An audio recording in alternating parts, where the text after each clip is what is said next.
Sometimes I just don't want to live because life is so stressful. It causes me a lot of mental pain, physical suffering, emotional suffering, etc., etc. And to me, that's just bullshit because what's the point of all that if it means in the end we're all gonna die?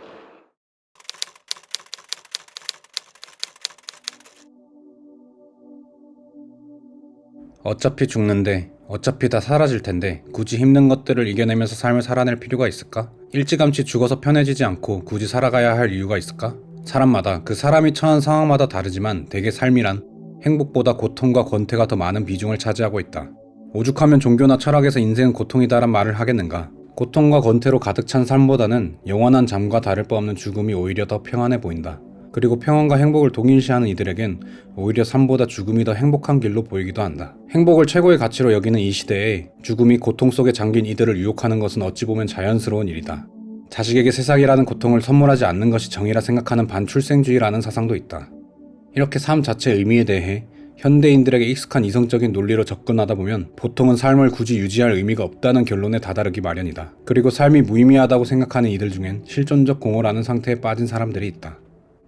실존적 공허란 삶이란 건 살아갈 의미가 없다라는 생각에서 비롯된 무기력함과 우울감에 잠겨있는 상태를 말한다. 이러한 상태는 고통스럽기에 실존적 공허에 빠진 인간은 더더욱 살아갈 의지를 잃게 된다. 실존적 공허로 인해 생긴 우울감이 실존적 공허를 심화시키는 악순환을 만들어내는 것이다. 이런 악순환에 빠진 그들은 고통에서 벗어나 편안해지고 싶어한다. 그들은 살아갈 가치가 없어 보이는 이 삶 자체가 끝나기를 의식적으로든 무의식적으로든 갈망한다. 적극적으로 삶을 끝내고 싶어하는 자는 극단적인 선택을 시도하며 소극적으로 삶을 끝내고 싶어하는 사람 혹은 죽음이 두려워 이러지도 저러지도 못하는 자는 마약이나 도박, 술 같은 쾌락에 빠져 사는 등의 자기 파괴적인 행태들을 보인다.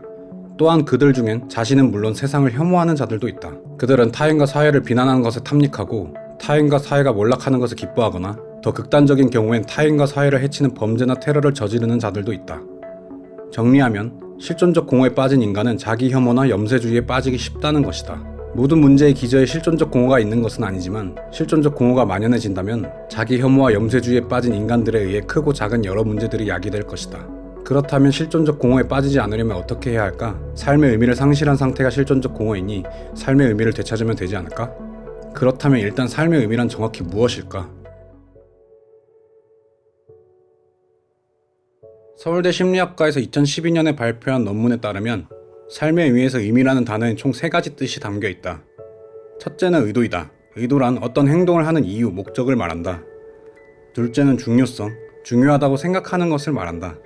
셋째는 연결, 어떤 단어의 의미에서 의미는 글자라는 기호와 어떤 대상이나 개념을 연결하는 역할을 한다. 그래서 어떤 학자들은 삶의 의미를 개인과 생을 연결시켜주는 것이라 생각했다고 한다. 이걸 다 합쳐서 서술해보면 삶의 의미란 나와 세상을 연결시켜줄, 즉 살아가게 해줄 어떤 중요한 이유, 목적이란 것이다. 다시 처음의 의문으로 돌아가보자. 삶의 의미란 게 존재할까? 쇼펜하우어, 니체, 알베르 카미, 톨스토이 등 삶 자체에 내재된 의미 같은 것은 존재하지 않는다고 주장한 사람들도 있는 반면 윌리엄 제임스, 빅터 프랭클 같이 삶의 의미가 존재한다고 주장한 사람들도 있다. 대체 누구의 주장이 옳을까? 아니, 그 전에 삶의 의미의 존재 여부가 정말 중요할까? 신의 존재 여부, 사후세계의 존재 여부, 운명의 존재 여부, 이런 종류의 의문들에 대해 인류는 영원히 정답을 내릴 수 없다. 그저 각자 자신만의 결론을 선택하여 믿을 뿐이다. 누군가는 신비주의적인 사고를 통해, 누군가는 이성적인 사고를 통해서 말이다. 나는 이러한 류의 의문들, 정답을 내릴 수 없는 의문들에 대해선 실용주의적 관점을 기준으로 결론을 내리고 그것을 믿는 게 최선이라고 생각한다. 즉, 어느 결론을 믿는 것이 더 우리의 행동과 삶에 도움이 되는지를 생각해야 한다는 것이다. 내가 아는 한 삶의 의미가 존재하지 않는다고 믿는 게 더 바람직하다라는 표현을 한 사상가는 없다. 앞서 말한 니체, 알베르 카미 같이 삶 자체의 의미가 존재하지 않는다고 주장한 철학자들조차 삶을 긍정하며 삶을 살아갈 가치가 있다고 생각하며 살아가는 태도를 권유한다. 즉, 삶의 의미란 존재하지 않긴 하지만 있다고 믿으며 살아가는 게 더 낫다는 것이다. 왜 살아야 하는가라는 책의 저자인 독일 철학자 하우스켈러 또한 삶이 살만한 가치가 있는가는 삶을 사는 사람에게 달려있다라고 말하였으며 실용주의 철학자 윌리엄 제임스도 삶의 의미가 있다고 믿으며 살아가라고 권유한다. 이렇듯 삶의 의미에 대해 고민한 많은 사상가들이 삶의 의미가 있다고 믿고 삶을 긍정하는 것이 더 좋다, 바람직하다라고 말한다. 그렇다면 왜 삶을 긍정하는 것이 더 바람직하다는 걸까? 결론부터 말하자면 우리 인간이라는 존재 안에 삶을 긍정하고자 하는 본성이 내재되어 있기 때문이다. 먼저 바람직하다, 더 낫다, 더 좋다, 유용하다 라는 표현을 언제 쓰게 되는지 조던 피터슨의 의미의 지도를 참고하여 살펴봤다. 우리는 항상 의식적으로든 무의식적으로든 현재 상태와는 다른 이상적 상태를 상정하고 그것에 다다르길 원한다. 배고픈 상태에서는 배부른 상태라는 이상적 상태에 다다르길 원하며 위험한 상태에서는 안전이라는 이상적 상태, 외로운 상태에서는 타인과의 교류라는 이상적 상태, 미성숙한 상태에서는 성숙한 어른이라는 이상적 상태를 추구하는 것 등이 있겠다. 그리고 그러한 이상적 상태로 현재 상태가 가까워지게 해준 행동을 우리는 바람직한 좋은 행동이라 생각하며 만족, 기대, 희망 등의 긍정적 정서를 느끼고 멀어지게 만든 행동을 나쁜, 좋지 않은 행동이라 생각하며 좌절, 우울, 절망 등의 부정적 정서를 느낀다. 간단히 말하면 어떤 이상적 상태로의 욕구 혹은 욕망이 충족되거나 충족할 가능성을 높이는 행동을 할 때 우리는 긍정적 정서를 느끼며 바람직하다, 더 낫다, 좋다라고 생각하고 표현하는 것이다. That's a really interesting thing to know too. Is like, why have a goal? Well, it's easy. No goal, no positive emotion. Because you experience positive emotion by noticing that you're moving towards a goal. And so if you don't have a goal, well, you can't have any positive emotion. So you better have a goal. And so you might say, well, what should the goal be? Well, we could start by saying, well, any goal is better than none. And then we might say, well, it should be a goal. 삶의 의미가 있다고 믿고 살아가는 것이 더 바람직하다고 느끼는 것은 곧 인간 안에 있는 어떤 욕망이 충족되거나 그 욕망에 가까워진다는 뜻이다.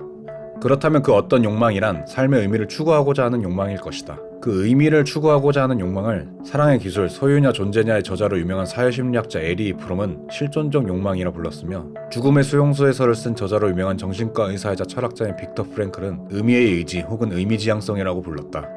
다시 정리하면 우리 안에 의미지향성이라는 실존적 욕망이 내재되어 있으므로 삶의 의미가 있다고 믿고 그것을 추구하며 살아가는 것을 바람직하다고 느끼는 것이다. 실존적 욕구라. 여기서 실존적이란 건 무슨 뜻일까?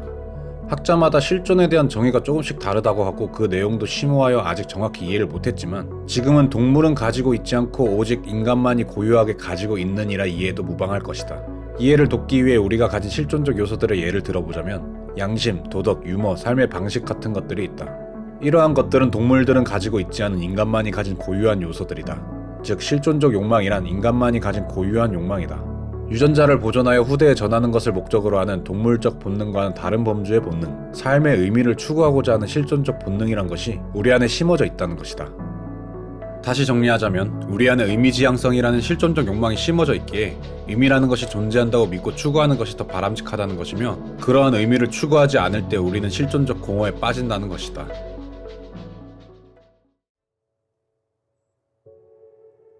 그렇다면 무엇이 삶의 의미일까? 대체 어떤 것을 삶의 의미라 부를 수 있을까? 삶을 살아갈 중요한 이유나 목적이 될 수 있는 것은 어떠한 것들이 있을까? 나는 이에 대해 죽음의 수용소에서의 저자이자 로고테라피라는 심리치료 분야를 창시한 정신과 의사 빅터 프랭클의 의미에 대한 이론에 강하게 동의한다. 누구에게나 통용될 만한, 누구에게나 납득이 될 만한 그런 보편적인 삶의 이유란 것이 있을까? 만약 누군가가 인생이란 게 살아갈 가치가 있냐고 물어봤을 때, 굳이 죽지 않고 살아가야 할 이유가 무엇인지 물어봤을 때 삶의 목적은 뭐뭐다라고 자신있게 대답할 수 있을까? 이에 대해서 빅터 프랭클은 노라고 대답한다. 삶의 의미란 객관적이고 포괄적인 것이 아니다. 삶의 의미란 사람에 따라 다르며 심지어 한 사람에게도 시기에 따라 시간에 따라서도 다르다.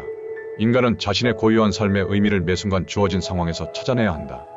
그는 보편적이고 객관적인 삶의 의미가 무엇이냐고 묻는 것은 마치 체스 챔피언에게 다짜고짜 체스 경기에서의 신의 한 수가 무엇이냐고 묻는 것과 같다고 말한다. 챔피언은 당황해하며 생각할 것이다.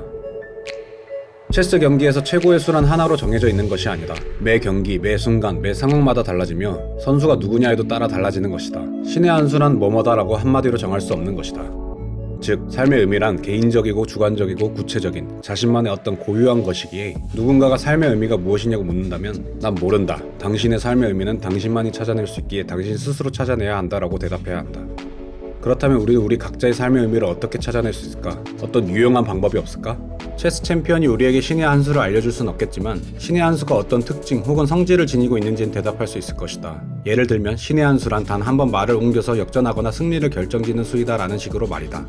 삶의 의미도 마찬가지다. 구체적으로 무엇인지 말할 순 없겠지만 어떤 특징들을 지니고 있는지는 말할 수 있다. 의미 또한 어떤 속성들을 지니고 있으며 빅터 프랭클은 자신의 저서와 논문들에서 이러한 의미의 속성들에 대해 이야기한다. 일단 삶의 의미가 살아갈 이유나 목적이란 뜻이므로 의미란 삶을 지탱하게 해줄 수 있어야 된다. 삶을 유지하는 데 도움이 되지 않는다면 그것은 의미가 되지 못한다. 처음에 이야기했던 것처럼 의미란 보편적인 게 아닌 개인마다 다른 고유한 것이다. 나에게 삶의 의미가 될 수 있는 것이 당신에겐 아닐 것이다. 누군가에겐 가족이 삶의 의미일 수 있어도 가족이 없는 이에겐 아닐 수 있다. 누군가에겐 자신의 일이 삶의 의미일 수 있지만 누군가에겐 일이 아닌 다른 활동이 삶의 의미일 수 있다. 또한 같은 사람이라도 매 시점이나 상황마다 의미가 달라진다. 자신의 꿈이 삶의 의미였던 청년이 만약 결혼하여 자식을 낳는다면 그때는 꿈보단 자식이 삶의 의미에 가까울 수도 있다.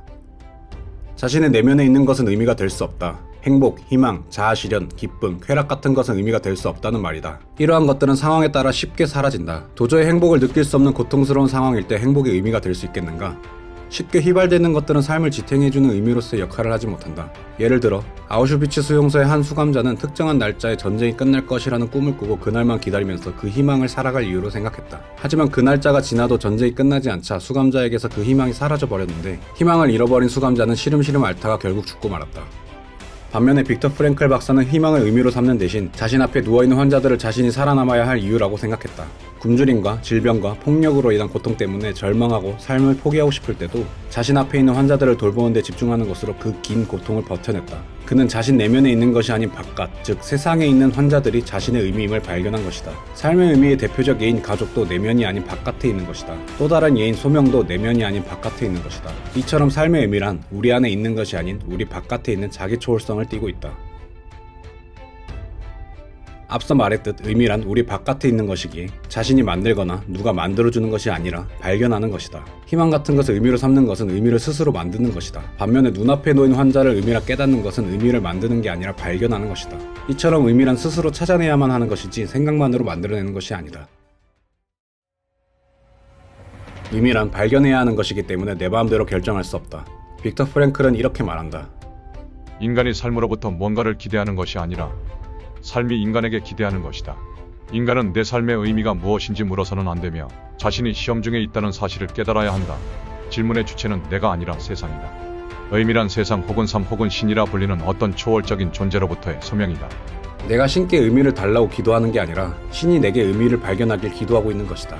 빅터 프랭클은 수용소에서 도망칠 기회가 있었으나 눈앞에 놓여있는 환자들이 괴로워하는 것을 보고 도망치지 않았다. 그의 정신은 수용소에서 도망치는 것을 간절히 원했지만 세상은 그가 환자를 돌볼 것을 요구한 것이다. 그리고 프랭클 박사는 그것을 자신의 의미라 깨닫고 환자를 돌보았다.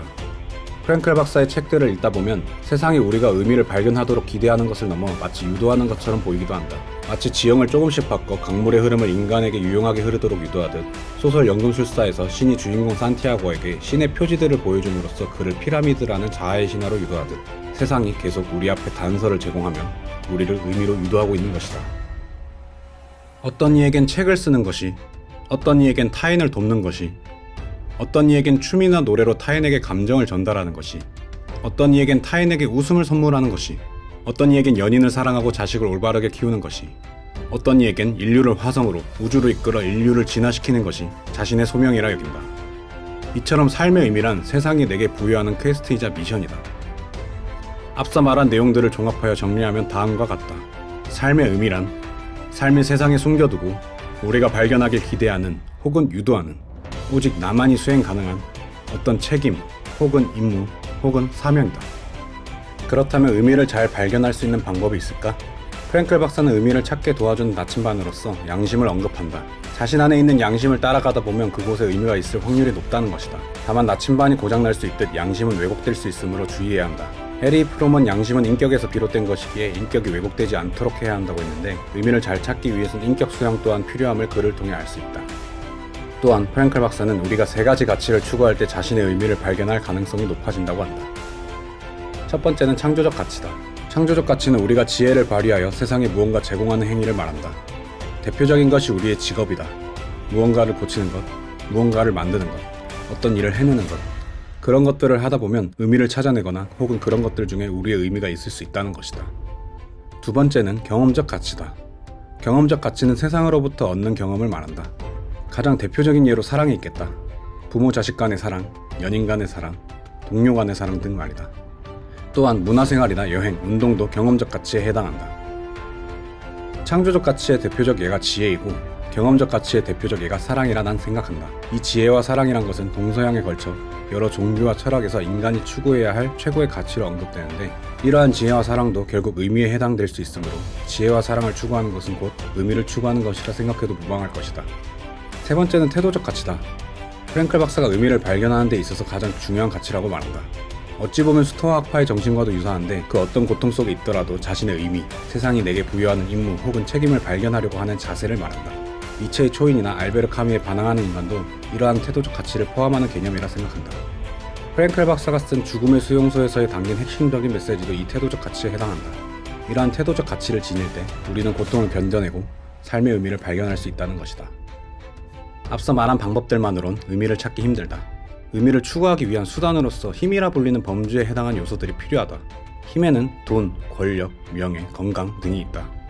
특히 자본주의 국가에 사는 우리들에겐 돈이란 것은 의미를 추구하는 데 있어서 필수적 요소다. 힘을 통해 의미를 추구하면 그 보상으로 힘이 더 커지며 그러면 더욱더 의미를 실현시키기 용이해진다. 이런 힘과 의미의 선순환을 이루는 것이 가장 이상적이라 할 수 있겠다. 다만 이런 힘 자체가 인생의 궁극적인 목표가 될 수는 없다. 프랭클에 의하면 돈이나 권력, 명예는 의미를 위한 수단일 뿐이기에 의미에 해당하지 않는다. 그래서 이런 것들을 궁극적 목표로 삼는 것은 의미지향성이라는 실존적 욕망에 위배되므로 실존적 공허에 빠지게 된다. 오직 재력만, 오직 권력만, 오직 명예만 성취한 이들이 끝에는 허무함을 느낄 수 있는 이유인 것이다. 다만 이러한 힘들이 의미를 위한 수단이므로 부와 권력, 명예를 쌓은 사람은 그렇지 않은 사람보다 더 의미를 추구하고 실현시킬 가능성이 높다. 예를 들자면 어느 정도 금전적으로 여유로울 때 가족과의 사랑을 더 잘 지키고 키워낼 가능성이 높은 것을 들 수 있겠고, 스케일이 큰 예를 들자면 여러 사업으로 재해가는 부호가 된 일론 머스크는 그 재력을 이용하여 인류를 화성으로 보내겠다는 자신만의 의미, 사명을 추구하고 있다. 돈이 궁극적인 삶의 목적이 될 수는 없지만 적어도 자본주의 국가에선 돈은 의미를 추구하는 데 있어서 매우 중요한 요소인 것이다. 이러한 힘과 의미의 선순환을 그리는 모든 과정에서 어떤 부산물들이 발생하는데 그것이 바로 긍정적 정서이다. 행복, 자아실현, 평안, 기쁨, 쾌락 등이 그것에 해당하는데 이러한 부산물은 의미를 추구하는 데 있어서 활력소로 작용하며 힘과 의미의 선순환이 더욱 잘 돌아가도록 해주는 데 기여한다. 다만 힘과 마찬가지로 이런 긍정적 정서들은 삶의 목표가 될 수 없다. 앞서 말했듯 세상 밖이 아니라 인간 내면에 있는 탓에 금방 사라지는 휘발성을 지니고 있기 때문이다. 마찬가지로 이러한 긍정적 정서를 추구하는 삶, 예를 들어 행복만을 추구하는 삶은 의미지향성이라는 실존적 욕망에 위배되므로 실존적 공허 상태와 크게 다르지 않다. 행복은 의미를 통해서만 얻을 수 있지 행복을 추구한다고 해서 얻을 수 있는 게 아니다. 행복을 목표로 삼았을 때 오히려 행복에서 멀어지는 이유이다.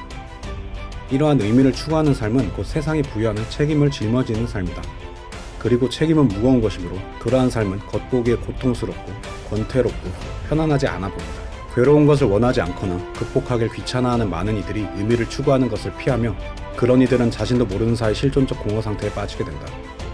실존적 공허에 빠진 이들의 삶은 크게 네 가지 방향으로 나뉜다. 무엇을 추구해야 할지 모르겠으니 일단 힘이나 긍정적 정서를 추구하거나 타인과 자신을 동일시시키거나 집단과 자신을 동일시시킨다. 앞서 말했듯 힘이나 긍정적 정서는 의미가 될 수 없으므로 그것을 추구해도 그 끝은 다시 실존적 공허로 되돌아온다.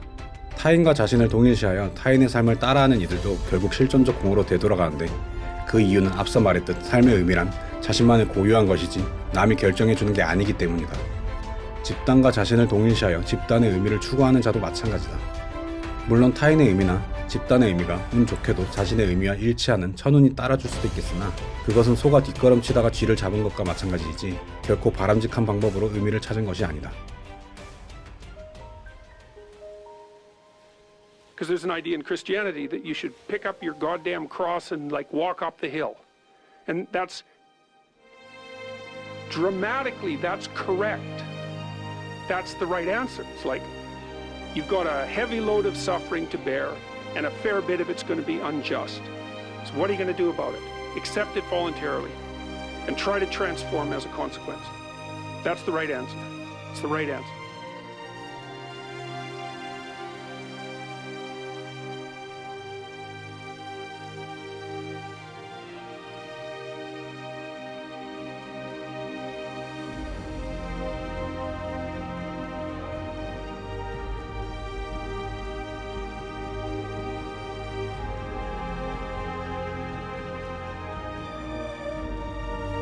삶이 아무리 무의미해 보인다 한들 우리 안에 의미를 추구하고자 하는 의지가 내재되어 있으므로 의미를 추구하는 삶이 그렇지 않은 삶보다 더 바람직하며 의미를 추구할 때만이 우리는 공허감에 빠지지 않고 진정한 행복을 느낄 수 있다.